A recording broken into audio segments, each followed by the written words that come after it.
अस्सलाम वालेकुम। क्या हाल चाल? उम्मीद करते हैं कि आप खैरियत से होंगे और हमारी दुआ है कि आप हमेशा खुश रहें, हंसते और मुस्कुराते रहें और इसी तरह हमें अपना प्यार दिखाते रहें। बिल्कुल जी। मेरा नाम मुअज्जम अली, मैं तारिक महमूद, मैं मोहम्मद यूसुफ। तो आज हम जिस वीडियो पर रिएक्ट करने जा रहे हैं, वीडियो का टाइटल है 10 दिनों बाद पाकिस्तान को IMF के सामने घुटने टेकने ही पड़े। क्या बात है जी। तो IMF तो हमारे बड़ा रिश्तेदारी है, उसके साथ पाकिस्तान की बड़ी गहरी जी। तो कभी हम झुक जाते हैं, कभी वेर जाते हैं, सारा कुछ करते रहते इधर हैं। से पैसे मिलते हैं, उधर से गहरी दोस्ती हो जाती है। दोस्त हमारा यार है। तो देखते हैं क्या से झुके हैं। ये आलोक भाई की वीडियो है डिफेंस डिटेक्टिव की। तो जो चैनल पर नए, चैनल को सब्सक्राइब करें और इनके चैनल का लिंक आपको डिस्क्रिप्शन में मिल जाएगा, जरूर विजिट करें। अच्छी वीडियो बनाते हैं। तो देखते हैं वीडियो और अपना बयान कर देंगे। कौन करते हैं? 3, 2, 1 वीडियो स्टार्ट।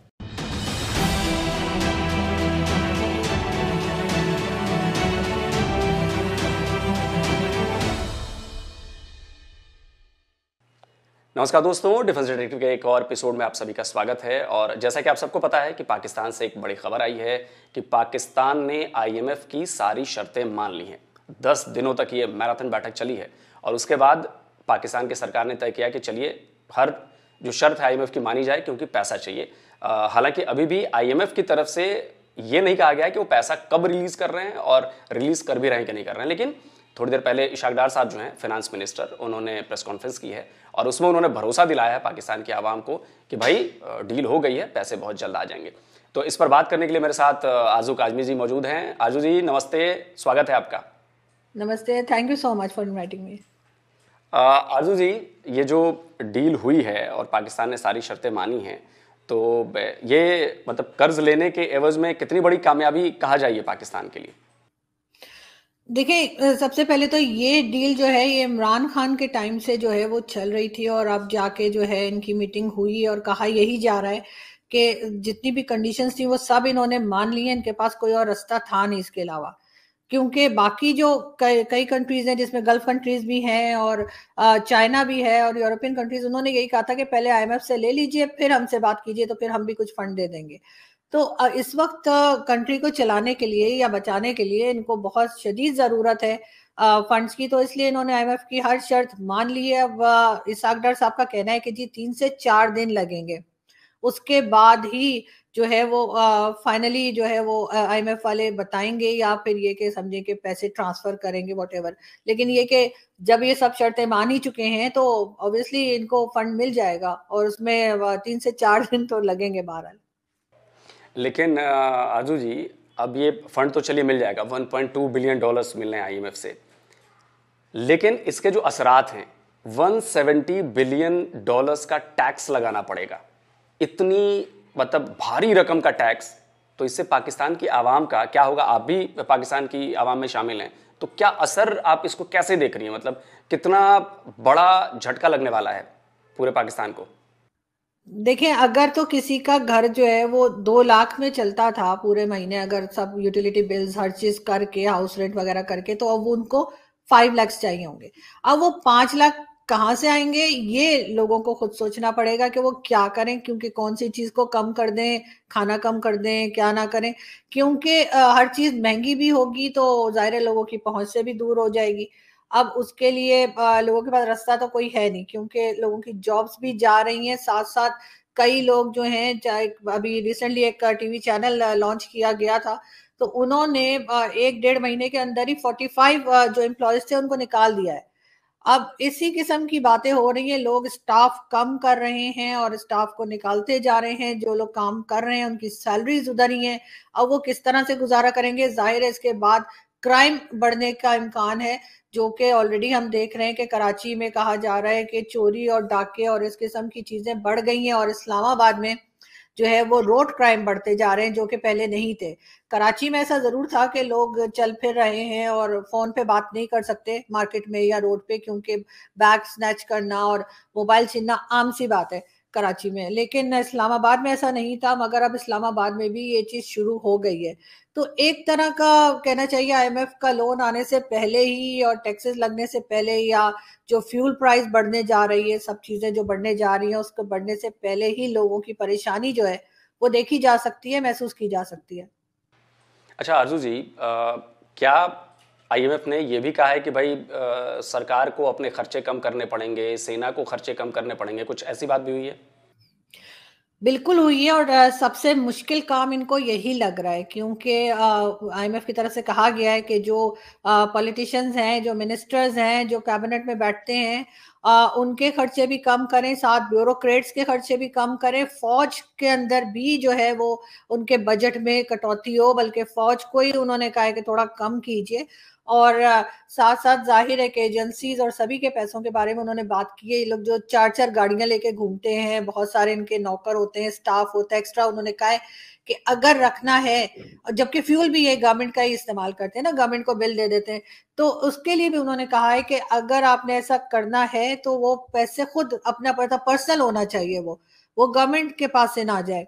तो अगर किसी को 4 गाड़ियां रखनी है तो फ्यूल खुद ही रखना पड़ेगा। मुझे आज भी याद है, कुछ साल पहले ये पार्लियामेंट लॉजेस बड़ा मशहूर है हमारे यहाँ पे, पार्लियामेंटेरियंस रुकते हैं, तो वहां पे कराची के एक मिनिस्टर जो थे एमक्यूएम के आए हुए थे, उनसे उन्होंने एक मीटिंग कर रखी थी अपने रूम के अंदर ही, उन्होंने लोगों को बुला रखा था। तो वहां पे वो आम से कपड़े पहने हुए थे उन्होंने, और कोई 3 या 4 उन्होंने हीटिंग सिस्टम लगा रखे थे जो इलेक्ट्रिक के। और मैं बड़ी हैरान हो रही थी, क्योंकि एक ही अगर लगा लें तो अच्छा खासा बिल आता है, लेकिन उनको कोई परवाह नहीं थी, और वो उसमें आराम से बैठे हुए थे। और अब वैसे भी कराची वालों को ठंड ज्यादा लगती है, इस तरह से भी मैं कह रही हूँ कि बजाय इसके कि वो कुछ पहन ओढ़ लेते, तो ये सारे जो इनके खर्चे हैं ना, ये कम होंगे। फिर ये जो बार बार गाड़ियां लेते हैं 4-4 ऑफिस के नाम पे, और उसके ऊपर जो फ्यूल होता है, फिर इनका स्टाफ होता है, इन्हें कुक चाहिए, सब कुछ चाहिए, इनकी जो बेगमात होती हैं उनके बड़े नखरे होते हैं। तो अगर ये सारे नखरे इन्होंने करने हैं तो फिर अपनी जेब से करने पड़ेंगे, और जेब में इनके पैसा है। आप जानते हैं कि चाहे पॉलिटिशियंस हों, चाहे हमारे ये फौज के लोग हों, चाहे एजेंसीज के लोग हों, बड़ा पैसा है इनके पास। और अगर ये वही पैसा निकाल लें तो शायद आईएमएफ के पास भी ना जाना पड़ता, उल्टा आईएमएफ इनके पास आ जाता कि कुछ पैसे हमें दे दो, इतना इन्होंने चोरी कर रखी है। तो फिर खर्चा करें अपना, और अपने नखरे उठाएं। तो बेगमें मान जाएंगी? क्योंकि जनरल तो थोड़े कम जनरल होते हैं, बेगम उनसे 2 कदम ऊपर भी जनरल होती हैं। नहीं, बेगमात ने मान जाना चाहिए, कोई और उनके पास रास्ता नहीं है। और फिर जाहिर है कि अपनी जेब से खर्चा करेंगे, और जो उन्होंने आदत डाल दी है इन लोगों को नखरे में रहने की, वो नखरा तो खैर नहीं जाएगा, एक आदत पड़ जाती है इंसान को, लेकिन ये कि अपनी जेब से करना पड़ेगा। तो शायद थोड़ी सी समझ आए इन्हें, आम आदमी की भी तकलीफ का अंदाजा हो कि जो मिडिल क्लास है और जो यहाँ पे आम पब्लिक है, जिसके पास इनके जैसा बेतहाशा पैसा नहीं है, वो किस मुश्किल में रहते हैं। अच्छा, अब आईएमएफ की शर्तें मानने का मतलब ये हुआ, जो मैंने डिटेल्स पढ़ी आपके यहाँ, जो मीडिया ने रिपोर्ट्स की हैं, उसके मुताबिक आपके पेट्रोल के दाम बढ़ने वाले हैं, डीजल के दाम बढ़ने वाले हैं, गैस के दाम बढ़ने वाले हैं, बिजली का दाम बढ़ने वाला है। बिजली के बारे में तो इशाक डार साहब ने एक खास डेटा पेश किया। उन्होंने बोला कि करीब 3 ट्रिलियन के अबाउट जो खर्चा है, आई थिंक पीकेआर की बात कर रहे थे, खर्चा होता है प्रोडक्शन में, और रिकवरी जो हो रही है वो नियर अबाउट 1.8 ट्रिलियन रुपीज़ की हो रही है। तो ये जो गैप है, ये 50% के करीब करीब गैप है। तो इस गैप को भरने के लिए जब टैक्सेस लगेंगे, और आम इंसान की कमाई तो बढ़ नहीं रही है, कमाई तो उसकी उतनी ही है, तो इतना खर्चे का बोझ वो सहेगा कैसे? यही होगा आलोक जी के, फिर यही क्राइम्स बढ़ेंगे। इसके अलावा तो कोई दूसरा रास्ता लगता नहीं, क्योंकि सैलरीज तो लोगों की उतनी ही रहनी है, सैलरी तो उनकी बढ़नी नहीं है, सिर्फ खर्चे बढ़ने हैं। और साथ साथ जो है हर चीज जैसे कि महंगी हो जाएगी, तो वो उसके ऊपर पड़ेगी। तो जो आम आदमी जो है वो किस तरह से गुजारा करेगा, ये बात तो ये लोग सोचते नहीं है ना। हमारे पॉलिटिशियंस को तो इससे कोई फर्क पड़ता नहीं है। इन्होंने कभी कोई ऐसा काम किया ही नहीं जिससे पाकिस्तान की इकोनॉमी में कोई कंट्रीब्यूट किया होता है इन्होंने।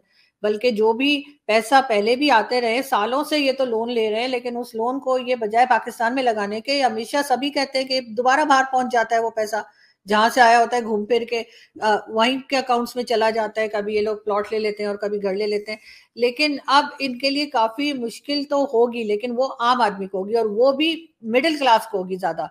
देखिए, लोअर क्लास के पास तो वैसे ही कुछ नहीं होता कि उनके कौन से ऐसे बैंक अकाउंट्स होंगे या ऐसे कौन से खर्चे होंगे। यहाँ तो वो ये जो होती है हमारे यहाँ जो स्लम एरियाज होते हैं, इनमें जो लोग रहते हैं, वो तो वैसे भी इलेक्ट्रिसिटी उन्होंने कुंडे शुंडे डाले होते हैं, कराची में भी यही है और बाकी जगह पे, उनको नहीं टेंशन होगी। ये ना ही अपर क्लास को होगी, जिसके पास बेताशा पैसा है कि इन्हें पता ही नहीं कि इतना पैसा इनके पास है। मुझे याद है एक जमाने में मेरे फादर कहा करते थे कि नवाज शरीफ के पास इतना पैसा है कि कि उसको पता ही नहीं कि कितना है, मतलब इतना ज्यादा पैसा है। तो इस किस्म के लोग जो हैं उन्हें भी फर्क नहीं पड़ेगा। ये जो सिर्फ अपर मिडिल क्लास और जो मिडिल क्लास आएगी ना, सारा बोझ इनके ऊपर आएगा, इसलिए कि वो मत, हमने जो है वो अपना स्टेटस भी रखना होता है, एक मतलब एक दिखावा भी दिखाना होता है, उसके साथ मतलब हालत भी खराब होती है। तो वो चीज जो है ना, मतलब चारों कमरे होंगे तो चारों कमरों में जो है वो एसी होंगे, लेकिन वो चलेगा एक ही। तो अब ये अच्छा वाली हालत है जी। अच्छा आरजू जी, एक बात बताइए कि अब आपको क्या लग रहा है कि आपके जो महीने का बजट है आपके घर का चलाने का, वो कितने % हाइक होने वाला है? डबल होने वाला है, डबल से भी ज्यादा हो जाएगा शायद, मुझे तो यही लग रहा है। क्योंकि वो तो हर चीज जब आप ज्यादा कर देंगे, हर चीज को महंगा कर देंगे, हर चीज डबल से भी ज्यादा है, तो फिर घर के खर्चे भी यही होंगे। जैसे मैंने कहा ना कि अगर किसी का 2 लाख में घर चलता है तो अब उसको 5 लाख चाहिए होंगे। अब वो 5 लाख में के 3 लाख वो किधर से लाए, ये चीज जो है वो लोगों को सोचनी पड़ेगी कि क्या करें। जॉब्स भी नहीं है, जॉब जिनकी है उनकी खत्म हो रही है, कितनी चीजों में कमी करेंगे। ठीक है, लोग कहेंगे एसी नहीं चला रहे, या एसी तो वैसे भी नहीं चलने वाले हैं आगे। उसकी वजह ये है कि ये लोड शेडिंग करेंगे ठीक ठाक किस्म की, क्योंकि इनके पास इतना पैसा तो नहीं है कि ये सबको बिजली प्रोवाइड करें। तो वो जाहिर इलेक्ट्रिसिटी नहीं होगी तो आएगी नहीं, तो एसी भी नहीं चलेंगे। लेकिन बाकी की चीजें तो हैं लोगों की, वो तो उन्होंने पूरी करनी है। बहुत से चीजें जो मेडिकल लोग लेते हैं, हॉस्पिटल वगैरह, हर चीज में दवाइयों के भी दाम बढ़ जाएंगे, मेडिसिन भी मुश्किल से मिलेंगी। तो यहाँ हालत जो है वो बहुत खराब होने वाली है, बल्कि अभी से होती हुई दिखाई दे रही है। बाहर अगर आप निकले तो पहले जितने लोग नजर आते थे उससे कहीं ज्यादा मांगने वाले नजर आ रहे हैं। और ये तो वो लोग हैं जो सड़क पर हैं, जो जान पहचान वाले हैं, वो भी मैसेज और फोन करते रहते हैं। तो ये हालत हो गई है लोगों की। अच्छा, आपसे थोड़ी दिन पहले इशाक डार साहब ने कहा था कि अब तो अल्लाह ही देश को चलाएगा। अभी जो लेटेस्ट डेटा आया है आपके फॉरेक्स रिजर्व का, वो $3 बिलियन से भी नीचे हो गया, शायद $2.8 बिलियन हो गए या 2.9 है। और ओवरऑल जो मैंने कैलकुलेशन की, मैंने जो देखा, तो ये नियर अबाउट 2 हफ्ते का इससे आप इंपोर्ट कर सकते हो। अब एक तरफ आईएमएफ की शर्तें, महंगाई बढ़ रही है, दूसरी तरफ जो आपका फॉरेक्स रिजर्व कम होता जा रहा है, इट मींस कि आप चीजों को इंपोर्ट नहीं कर पाओगे, आप खरीद नहीं कर पाओगे। और जो $1.2 बिलियन मिले हैं वो तो ऊंट के मुंह में जीरे के बराबर है। और आपका जो डेब्ट है वो तो बढ़ता ही जा रहा है, बढ़ता ही जा रहा है। तो इससे कैसे निपटेगी? मतलब मेरा सवाल यह है कि अपने आप को श्रीलंका वाली हालत में जाने से क्या पाकिस्तान रोक पाएगा? रोक पाएगा तो कैसे रोक पाएगा? ये तो मैं नहीं कह सकती कि ये रोक पाएंगे या नहीं। लग तो यही रहा है कि ये रोक लेंगे किसी ना किसी तरीके से, वो ये कर लेंगे, इसलिए कि वो ये वाला हुनर हमें आता है। ये आर्ट हमसे कोई नहीं ले सकता कि हमें पैसे कैसे निकलवाने। तो वो कुछ ना कुछ हो जाएगा, वो हम जुगाड़ लगा लेंगे। लेकिन प्रॉब्लम ये है कि जब उस पैसे को लेकर अगर ये पाकिस्तान में रोकेंगे नहीं, पाकिस्तान में रोकने वाला चाहिए पैसे को, फिर ही कुछ हो पाएगा। उसके बाद अपनी इंडस्ट्रीज जो हैं उसको ये दोबारा से खोलें जो बंद हो गई हैं। ऐसा तो नहीं है कि पाकिस्तान शुरू से ऐसा ही था, कोई ट्रेड नहीं थी, कुछ नहीं था। पहले होता ही था, ट्रेड भी होता था और चीजें होती थी। उस तरफ जब तक ये वापस नहीं जाएंगे और कुछ नहीं होने वाला। लेकिन हाँ, श्रीलंका बनता हुआ तो खैर मैं नहीं देख रही। लेकिन ये जरूर है कि ये साल बार बार कहा जा रहा है कि बहुत टफ है। वैसे हम लोग भी इतने ढीठ है ना कि हम लोग सुन के ना ऐसे हो गए कि अब जब कुछ मुश्किल आएगी ना तो वो इतनी ज्यादा मुश्किल लगेगी नहीं, क्योंकि मुसलसल कहा जा रहा है ना, एकदम से सरप्राइज नहीं है कि ऐसा कुछ हो जाएगा। तो अभी से लोगों ने थोड़ी बहुत प्लानिंग शुरू कर दी है, थोड़ा बहुत अपना देख रहे हैं क्या चीज कम कर सकते हैं, क्या नहीं हो सकता। होटलिंग ना करें, घर में ही खाएं, या वट एवर, जिसके बस में जो होगा वो कंट्रोल करने की कोशिश करेगा। लेकिन फिर भी काफी मुश्किल लाइफ होगी लोगों की, और इससे जो है वो बचा नहीं जा सकता। मतलब मुझे ये लग रहा है आरजू जी कि चलिए खर्चे भरे कम करें, लेकिन जो सियासतदान हैं वो बिरयानी खाते रहेंगे जैसे पहले खाते रहे हैं, और आटा नहीं मिल रहा है तो वो बेचारे रोटी के लिए मरते रहेंगे लाइन में। मतलब मुझे तो यही लग रहा है कि अभी भी ऐसा चलेगा जरूर। नहीं, ऐसा बहुत ज्यादा इसलिए नहीं हो पाएगा क्योंकि लोग जी, बहुत लोगों में अवेयरनेस आ गई है सोशल मीडिया की वजह से। तो अब अगर ये कहीं पे होटल में खाना खाते हुए दिखे और पब्लिक के पास रोटी ना हुई तो ये वही पिट जाएंगे। पब्लिक इनको छोड़ेगी नहीं, क्योंकि अब मौसम आ रहा है गर्मी का, और ये बाहर बैठ बैठ के वो जो हवा खाते खाते खाने खाते ना, उस तरह के रेस्टोरेंट्स हमारे यहाँ ज्यादा हो गए। तो ये जब वहां बैठेंगे और ये कोई 10-15 इन्होंने डिशेस मंगाई तो उधर ये पिटेंगे। तो इसलिए इनको भी अब ख्याल करना पड़ेगा, इनके पास भी दूसरा रास्ता नहीं है। ये वो नहीं है कि भाग जाएंगे, ये भाग भी नहीं सकेंगे, क्योंकि जो ओवरसीज पाकिस्तानीज हैं वहां वो नहीं छोड़ेंगे इनको। आपने देखा है कि किस तरह की बातें ओवरसीज पाकिस्तानीज करते हैं। तो इसलिए अब इनके पास और कोई रास्ता नहीं है सिवाय इसके कि ये मुल्क की हालत को थोड़ा सा बेहतर करें। थैंक यू आरजू जी कि आपने इतनी डिटेल में और आसान शब्दों में सब कुछ बताया पाकिस्तान। देखिए, अब पड़ोसी होने के नाते हम भी ये जानना चाहते हैं कि चल क्या रहा है, नहीं चल रहा है, क्या ज़्यादा मुश्किल में तो नहीं है, एक जिज्ञासा बनी रहती है। तो आपने पूरी चीज़ें समझाई और कुल मिलाकर मुझे भी यही लग रहा है कि अभी आने वाला वक्त और भी ज़्यादा मुश्किल होने वाला है पूरे पाकिस्तान के लिए। उम्मीद करते हैं कि शायद हालत ठीक हो जाए और आप लोग इस मुश्किल घड़ी से बाहर आ जाएं। बहुत बहुत शुक्रिया कि आपने वक्त निकाला मेरे लिए। Thank you. Thank you. Thank you.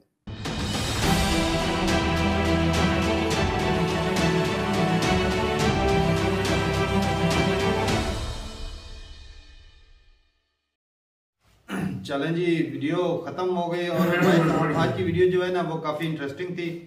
और ये जब मुबारकबाद मिलती है पाकिस्तान को खुशी तो होती है जी, लेकिन ये जो है वो ना एक डर सा जो रहता है ना मन में, अब वो खत्म हो गया भाई साहब। सुन सुन के ना अब आदत सी हो गई है।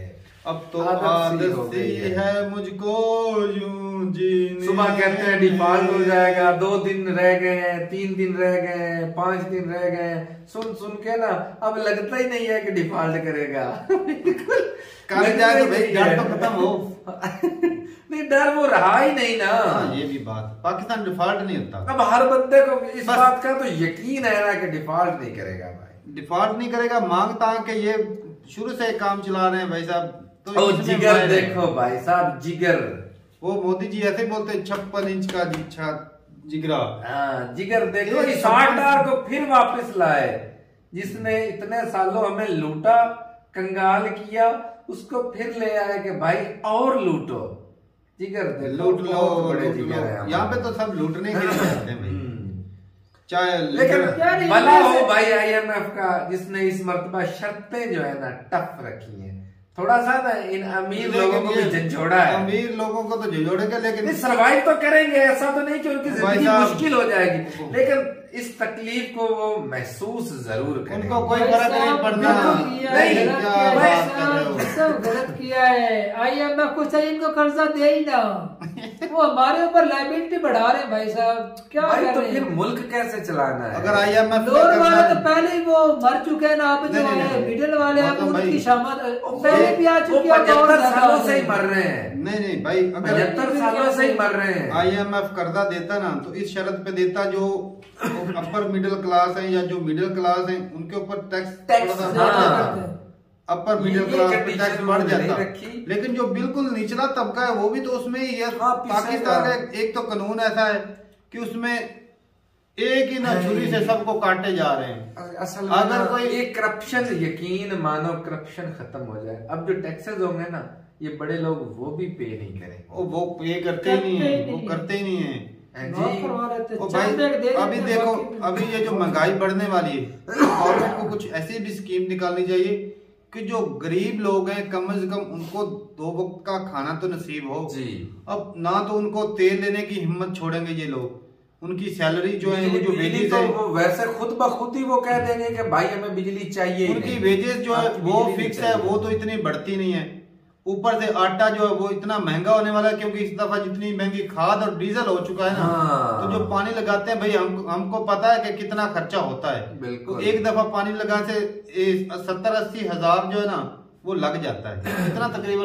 इतना 15-16 एकड़ पर। हाँ, तो ये देख लें कि खर्चे देख लें, फिर आगे जो उसकी प्रॉफिट भी तो लेनी, क्योंकि भाई मेहनत करते हैं उससे कुछ ना कुछ तो हमें भी चाहिए। बिल्कुल जी, बिल्कुल। और बाकी जो है गरीब आवाम पे बोझ बढ़ने वाला भी। इससे अच्छा तो यार इमरान खान का दौर था। तो क्या अच्छा, उसने सारे इससे अच्छा उनका दौर था। ये नौबत नहीं भाई साहब, लाने वाले यकीन मानो दौर मुशर्रफ का बेहतरीन। उसने जगह भी बन रहे हैं और अब भी सड़कों के ऊपर मुल्क की हालत देख लो, मुल्क की हालत देख लो, रोड अब भी बन रहे हैं। नहीं बन रहे और भाई डॉलर आपके गिरदोदीवार में बन रहे हैं। और भाई साहब उधर ये वो कंट्री 2 में काम महीने चलाने के में लिए 30 पैसे मरतबा हैं, ऊपर लेकिन उसके जो बाहर से इंपोर्ट इंपोर्ट करने के लिए पैसे नहीं है, क्योंकि तेल तो उधर से ही आता है ना, वही प्रॉब्लम है ना मेन। ऐसा IMF को ये भी चाहिए था, ये जो बड़े बड़े ऑफिशियल है उनके जो गाड़ियां चल रही है वो भी फ्री में चल रही है, फ्री का तेल डीजल नहीं वो तो बताते हुआ है रहे ना, कि वो भाई इसको भी हटाना चाहिए तो हटा दिया ना। अब अगर वो नहीं रखेंगे हटाएंगे भाई साहब, नहीं जाती हटाएंगे। खर्चा उन्हें अपनी जेब से करना पड़ेगा। मेरा दिल नहीं मानता, लो दिल नहीं मानता, ये सवाल डिस्कस हुआ है वीडियो में भाई साहब, हुआ है पर वो उन्होंने शर्त नहीं ये ऐसा रखी है। करेंगे। वो ना करे, वो ना करे, वो ना करे, ऐसा हो लेकिन सकता ये है। कि वो बर्डन उनका गवर्नमेंट पर नहीं पड़ने वाला, लेकिन एक वो बात, खुद अपनी मतलब जाती जेब से पे करेंगे। हम भिखारी भिखारी सुनते तो, लेकिन ये मांगने तो यही जाते हैं ना जो बड़े बड़े पैसे खाते हैं लोग। भाई साहब अपनी अय्याशी के लिए मांग रहे हैं, आम जनता के लिए थोड़ी तो भाई मांग रहे से हैं। अच्छा है कि आम जनता की वजह से मिल रहा है और वो अय्याशी खुद करते हैं। मुंह भी डिंगा चिपा नहीं, करके इस मिलते मर्तबा पैरों में अय्याशियाँ जाके बहुत वही ही कम गिरते होने हैं। वाली है मुअज्जम साहब, बहुत ही ज्यादा अय्याशियाँ इनकी जो है ना कम वो होने वाली है। 1.2 बिलियन का पहले क्या का जमाना करेंगे? नहीं रहा। ये समझिए जहाँ पर उन्होंने 12-13 बिलियन जो उन्होंने खाद डाले हैं, वो 1.2 का क्या तो भाई साहब ये तो मतलब कि सिर्फ इधर से ये क्रेडिट है IMF का, बाकी कर्जे तो दुनिया से लेंगे ना, ये तो मतलब स्टैंप लगवानी है हमने। IMF का कर्जा सस्ते में मिलता है, बाकी जो कर्जे भाई साहब महंगे देते भाई हैं। जितना मर्जी महंगा मिले, इधर से ज्यादा होता स्टैंप, है, इधर से स्टैंप सिर्फ 20-25% लगेगी, इधर से 2-3% होता है भाई। इधर से स्टैंप लगेगी तो पूरी दुनिया देगी, दूसरा वरना कंट्री ने यही आपको नहीं बोला मिलने है, वाला। दूसरे ने यही बोला कि भाई पहले IMF से लो, हाँ, उसके फिर बाद हम- हम भी कुछ हेल्प करेंगे। नहीं, जी। जो तो ये उन्होंने जो- बोला था ना, वो जो गए थे किधर गए थे? एक मीटिंग में गए थे, वहां पे 10-12 बिलियन का जो मतलब कि हाँ, ऑफर की है, ऑफर हुई वो थी। वाला मिलेगा। तो वो उसमें वो थोड़े थोड़े करके मिलने, एक दफा में नहीं मिल जाने। वही ना।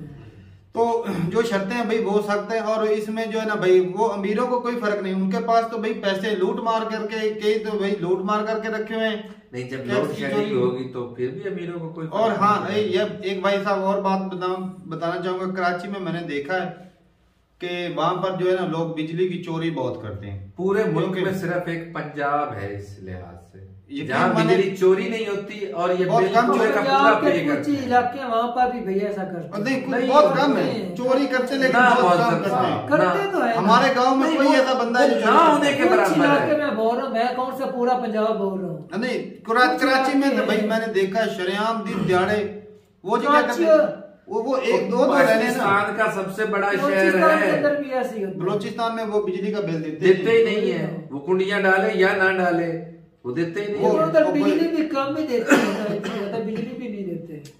तो ये भी ये तो तो है। नहीं भी लगातार ही उनको सप्लाई कर रहे हैं, ऐसा भी नहीं। कराची में ऐसा था मौसम, जब मैं गया था ना गर्मी, उधर तो हमेशा मौसम एक जैसे ही रहता है, थोड़ा बहुत ही फर्क पड़ता है। तो वहां पे ऐसा था कि 2 लाइनें जा रही हैं, एक में बिजली थी और एक में चली जाती है बाज का। तो वो घर वालों ने ना, जिस रेंट पे रहते थे हम, तो उन्होंने क्या किया, तो एक तरफ से मीटर लगा हुआ था, एक दूसरी तरफ उन्होंने कुंडियां डाली हुई थी ऊपर। अच्छा। तो एक तरफ से बिजली जाती थी तो वो दूसरी चल जाती थी उनकी। तो ज्यादातर वो जो चोरी वाली थी वो ही इस्तेमाल करते थे। और भाई साहब जो इसके मुलाजमीन है वो देख लो, कितने कितने लाखों की तादाद में मुलाजमीन वो फ्री में बिजली इस्तेमाल कर रहे हैं, बिल बड़े अदा बड़े नहीं ऑफिशियल करते, जो है तो वो उन पर भी कर रहे सख्ती हैं। होगी ना। अब वैसे बिजली की कटौती उनकी करनी चाहिए, होनी चाहिए। नहीं करते भाई हक भी साहब, बनता और है। भाई आम जनता के होनी ऊपर ही चाहिए। लगाते हैं। बड़े बड़े बजट, बड़े बड़े को इतना मुश्किलात नहीं आती भाई पे साहब करने आम की। जनता भी अब जाग चुकी है, मुश्किल इनके क्या लिए, जाग चुकी हुक्मरानों है? के लिए मुश्किलात बहुत पैदा होने वाली है। कैसे और कैसे कुछ नहीं होना इनका, कैसे? पुराना का पुराना कोई बाप कुछ भी बाप नहीं भी बिगाड़, नहीं उनका कर कुछ भी नहीं बिगड़ सकता।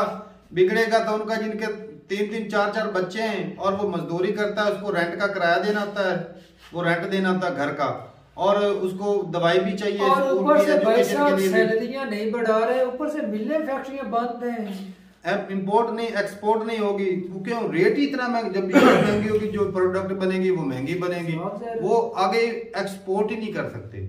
वो किसी मार्केट में कोई खरीदेगा इतनी महंगी चीज? तो भाई रॉ मटेरियल जब आपका महंगा है तो भाई साहब इस वजह से तो उन्होंने बंद कर दिए हैं। रॉ तो मटेरियल लॉस होने लगा था। तो इसकी वजह से अनएम्प्लॉयमेंट बहुत ज्यादा बढ़ेगी। जब अनएम्प्लॉयमेंट होती है कंट्री में, बेशकूनी पैदा होती है, लोग जो है वो मार धाड़ करेंगे, चोरी करेंगे, डकैती करेंगे, खाने के लिए एक दूसरे का मर्डर करेंगे। तो ये हालत उन्होंने, कराची में तो ये सिस्टम ऑलरेडी शुरू हो चुका है। वहाँ पे लोग जो है वो दिन दिहाड़े लूट लेते हैं, उधर लूट लेते हैं। तो ऐसे हालात जब होंगे तो भाई साहब इन्वेस्टमेंट ऊपर से कैसे आएगी, लोग तरक्की कैसे करेंगे कंट्री। तो ये जो आलोक भाई ने सवाल किया था ना कि यार क्या पाकिस्तान इस मामले से निकल सकता है, तो जब तक ये सिस्टम जो है वो हमारे ऊपर बैठे हुए हैं, जो हमारे हुक्मरान है, ये जिनके हाथ में ये सारे डोर है, तब तक तो ये कभी नहीं निकल सकते। कोई बंदे का बच्चा आए जो करप्शन कम करे, 5 साल करप्शन न करें, वो मगर भाई अपने पांव पर खड़ा हो सकता है। नहीं, वो जो बंदे का बच्चा का वो किधर से आएगा? पाकिस्तानी जनता में से तो वो नहीं हो सकता। ये भी भाई बड़ी दुनिया है, बड़ी दुनिया है, तो अल्लाह का ये निजाम है जो चल रहा है। नहीं तो सारे अगर ऐसे हो जाए ना तो फिर ये सिस्टम नहीं चलेगा। फिर उसको लेकर आओ ना भाई, आएगा कैसे आएगा? उम्मीद, दुनिया उम्मीद खत्म हो चुकी है पाकिस्तान की, उम्मीद है भाई साहब। मैं ना उम्मीदी का कायल तो नहीं, मगर होती बरसात में जलते घर भी देखें। तो ये भाई ना उम्मीदी है भी नहीं, लेकिन क्या करें, भाई जो हालात है ऐसे कैसे कर सकते हैं? सही बात है, जरूरियात जिंदगी जो वो नहीं दे सकते आम जनता को, तो ये कैसे हालात ठीक करेंगे? बड़े मुश्किल है भाई साहब, खास करके जो गरीब लोग हैं उनके लिए ये सारी तंगियां तकलीफें। बैठ से कोई आएगा तो भाई उम्मीद कर सकते हैं, वरना नहीं। सारे बैठ वाले लेके रखे वो समझेगा दर्द हमारा किसी और कंट्री नहीं। उन्होंने जो छोटे दिए वो देख लो, उनकी मरम पट्टी हो जाएगी। नहीं तो ये भाई साहब अपनों का दुख, भाई साहब जो अपने दुख देते हैं ना वो भूलते नहीं है। पराए तो फिर बोल देते यार पराया है ना, चलो कर दिया। तो भाई साहब अपने ही हैं, किसी और के आके इधर हुकूमत थोड़ी करनी है। वो मोदी तो को बुला ले, वो इससे अच्छा है, इससे अच्छा है, वो इससे अच्छा है, लेकिन सिर्फ इंडिया के लिए अच्छा, हमारे लिए अच्छा नहीं है। हमारे लिए तो हमारे हुक्मरान सगे नहीं है, हुक्मरान के अलावा एस्टेब्लिशमेंट भी वही कर रही है। हुक्मरान सगे हैं, पीछे कुछ नहीं है, मामलात है ना, ये हालात हो जाएंगे। ये भाई साहब किसी ने भीख दे के कर्जा उतारना, या किसी ने कहना भाई जा तुझे बख्शा कर्जा सारा, तब ये कर्जा उतरना है, वरना तो उतरने वाला ऐसा तो मुमकिन है कि पाकिस्तान का चप्पा चप्पा आपने बेचा हुआ है, दस्तखत के साथ उन्होंने कंट्रोल कर रहे हैं ना उस जगह पर। और नहीं एयरपोर्ट, मोटरवे सभी कुछ तो गिरवी है, तो इंडिया का भी गिरवी है, उन्होंने भी बेचा हुआ है। तो कमाई तो कर रहे हैं ना, वो कमाई कर रहे हैं। वो इंडिया वालों ने ये है कि वो अपने लोगों को ही बेचा हुआ है, ये हमारा ये है कि अपने बाहर वालों को बेचा है। फर्क तो इतना ही है सिर्फ, तो कोई बात नहीं। ऐसा हो सकता है, इसमें मैं गलत हूँ, लेकिन जो प्राइवेट इदारे करते हैं तो वो बर्डन, वो जो पैसे आने होते हैं वो गवर्नमेंट के, वो तो बंद हो जाते हैं ना फिलहाल। वो जो थोड़ा बहुत किराया कोई आएगा वो मालकियत तो चली जाएगी ना, ऐसी बात है। तो पाकिस्तान भी वही कर रहा है, प्राइवेट कर रहा है। पाकिस्तान में तो इतने पैसे नहीं कि बंदा कोई उठे और कहे भाई मैं खरीदना चाहता हूँ, तो वो तो किसी को छोड़े ही नहीं। अगर कोई बड़ा बिजनेसमैन उठता है तो उसके ऊपर वो भत्ता को लेना शुरू कर देते हैं, उसको तंग करते हैं, और वो बेचारा क्या करता है, इधर से भाग जाता है। ऐसी बात है। इंडिया में देख लें 286 के कितने 36 मेरे ख्याल में 236 के कितने बिलियनर हैं। पाकिस्तान में गिनती का नहीं होंगे, 3 से 4 नहीं होंगे। ऐसी बात तो ठीक है, पाकिस्तान के अंदर उससे ज्यादा, लेकिन शो नहीं करते अपने हिसाब से। हाँ, ये भी है, टैक्स की चोरी करनी होती है, ज़कात से बचना होता है, मुसलमानों को ये भी तो मजबूरी होती है ना। तो ठीक है भाई साहब, अच्छी थी कन्वर्सेशन। और ये भाई साहब IMF का पैसा मिलने से पाकिस्तान को बहुत खुशी है, आवाम जो है 1 हफ्ता और निकाल लेगी इससे। तो ये तो चलो आ गया, तो खुशखबरी मिल गई। अब जो है वो नए मांगने के लिए तैयारी की जाएगी कि भाई साहब हमें पैसे दे दो, अगले मुक्के हैं तो नए दे दो। तो ये हालत रहेगी। तो अभी इनका ना मांगने में जो है ना, एक बंदा एक काम कर करके एक्सपर्ट होता है, एक्सपीरियंस ले लेता है। तो अच्छा, श्रीलंका अवाम का दुख यार हमारा भी दुख है, कुछ उनको ना दे देता कि वो भी इनका भीख मांग कर गुजारा करवाते रहे श्रीलंका वालों का। ऐसा आइडिया है। क्या बात कर दी भाई। यार वो जितना मांगने वाला मुंह है ना भाई, जो पहले आ रहे थे, पता नहीं ये उन्होंने कैसे 1 बिलियन दे दिया है। वैसे ये सैलाब के नाम पे IMF, पहले ये देख लो कि यहाँ पे सैलाब के पीड़ित लोग हैं पाकिस्तान में, ये जो है आप फंड रोक लें, तो ये सैलाब के लिए लेते हैं फंड, तो उनको तो देते नहीं। वो बेचारे छत के बगैर हैं, सर्दी में भी उन्होंने पता नहीं कैसे कई बंदे मर गए होंगे, कई उनके जानवर मर चुके हैं। जी। ये इनके दर्द दुख बांटने वाले नहीं उनका पानी नहीं है निकल ये। रहा भाई साहब, कितने बीमारियां इधर से पैदा हो रही है और बच्चों को जो मार रही है, कोई फर्क नहीं पड़ने वाला। इनको कोई फर्क नहीं पड़ता। तो ठीक है भाई साहब, ये ऊपर वाले की ना हमें हमारे ऊपर ये किस्म की लानत लगी हुई है। ये जो हमारे हुक्मरान है ये उससे कम नहीं है, लानत यही है, इसके ऊपर भी कुछ और वर्ड लगता है। बस ठीक है, अपने ऊपर भी डाल, हमारा भी तो वही है ना, सारा कुछ है ना, ये हमारे ऊपर ये एक किस्म की लानत लगी हुई है। कैसे हुक्मरान होते हैं। तो ठीक है भाई, ऐसा ना कोई भाई कोई बड़ा ऑफिशियल सुन ले और कहे मुझे धर ले, कहे हाँ भी तू बड़ा बोलता है। तो ठीक है भाई, इतना ही काफी है। मिलते रहे वीडियो के साथ, तब तक के लिए इजाजत दें। अल्लाह हाफिज।